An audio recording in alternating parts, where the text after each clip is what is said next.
J.K. Rowling's advice on how to succeed after failure. Soichiro Honda began helping his father, who ran a small bicycle repair shop, from his earliest days, giving him access to lay hands on quite a number of tools, machines, and motor parts. When Honda grew old, he started his own workshop where he worked so hard to design a piston that he could sell to Toyota, Japan's best-known motor company. At some point, he had to sell his wife's jewelries to get some extra funds for his business. Unfortunately, Toyota didn't think the product was good enough. Things got worse when World War II came. All of Japan's resources went into the war effort, and there was no money to produce new cars. Neither were there enough money for those with a new type of piston. Soichiro, however, managed to build a small factory for his production. Unfortunately, his factory got bombed twice, but he went ahead to build it a third time. This time, the war had ended and his factory was destroyed in an earthquake yet again.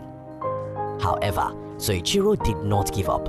Instead, he was motivated to pursue an idea bigger than an innovative piston. Author of the Harry Potter fantasy series, J.K. Rowling, after dealing with failure for so many years, teaches us some of the best ways to deal with failure. In this video, I'll share with you one of J.K. Rowling's advice about how to deal with failure. This, I believe, will help you become a successful person. And if you're new here, consider subscribing so you won't miss other interesting videos like this.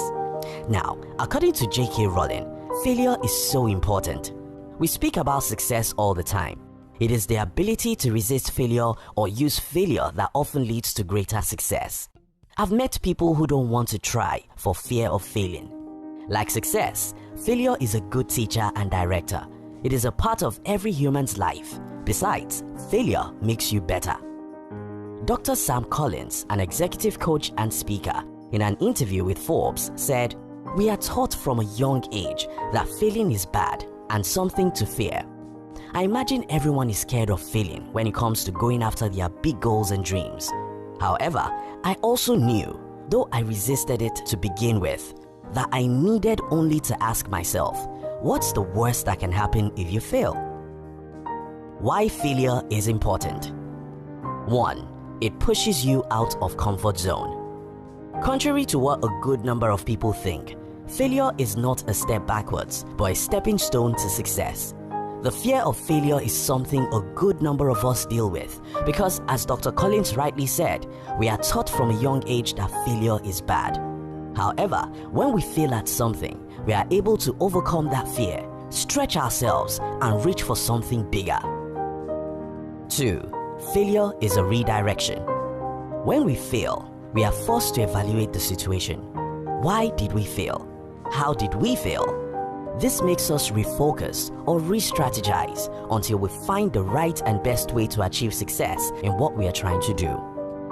When Thomas Edison, the man who invented the electric light bulb, finally got his model after 1,000 attempts, was asked how he managed to deal with failure 1,000 times. He said, "I have not failed.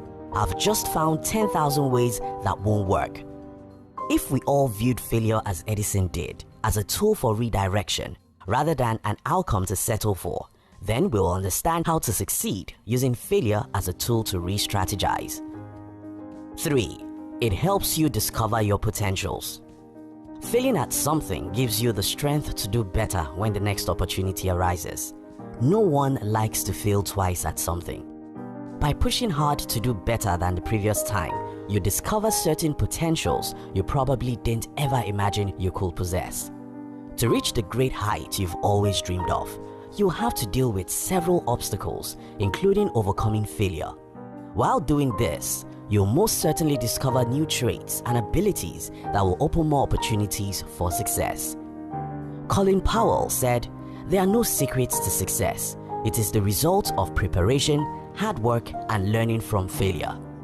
Little wonder J.K. Rowling said, "Failure is so important. We speak about success all the time. It is the ability to resist failure or use failure that often leads to greater success. I've met people who don't want to try for fear of failing." Now that we know why failure is important, how can we deal with it? How to turn failure to success. Number 1. Don't stop trying. Be consistent. You are not strong because you think you can, but because you have constantly practiced and act. Hence, you know your capabilities. Constant practice produces a constant result. Look at it this way. When you first visited a gym or your first attempt on a treadmill, you probably couldn't last 2 minutes. However, after constantly practicing and using the machine, 1 hour non-stop is probably child's play for you right now. 2. Seek inspiration. Whether you decide to seek inspiration from a mentor or by simply pinning your favorite pictures or quotes of things that you look forward to achieving in the near future on an inspiration board hung somewhere you can easily access, the most important thing is to seek inspiration and visit the source every day until you can feel it, breathe it, and mentally live it. 3. Re-strategize. When failure happens, it is simply saying that it is time to re-strategize.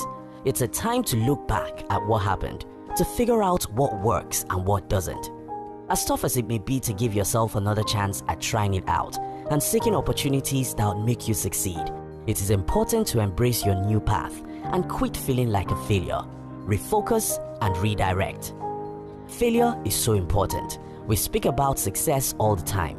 It is the ability to resist failure or use failure that often leads to greater success. I've met people who don't want to try for fear of failing. After Soichiro Honda's third factory was destroyed by the earthquake, he still didn't give up. As a matter of fact, he came up with an idea bigger than an innovative piston. He used what he had learned as a child and what he had thought himself later to create a bicycle with a small motor on it. However, he needed capital to put his idea into production, so he wrote letters to 18,000 bicycle shop owners asking them to help him make Japan a leader in the motorcycle market. It worked. He got enough money to start production. In post-war Japan, where gasoline was scarce and most people couldn't afford a car, the scooter was a huge hit. That first motorbike was exported to the United States, where it became popular as well. Soon, Honda was the #1 motorcycle brand in the US. Soichiro didn't stop at making motorcycles. He started making cars. Nowadays, Honda models such as the Civic and the Accord are fuel efficient, reliable, and consistent winners of quality awards. You see, failure is so important. We speak about success all the time. It is the ability to resist failure or use failure that often leads to greater success. I've met people who don't want to try for fear of failing.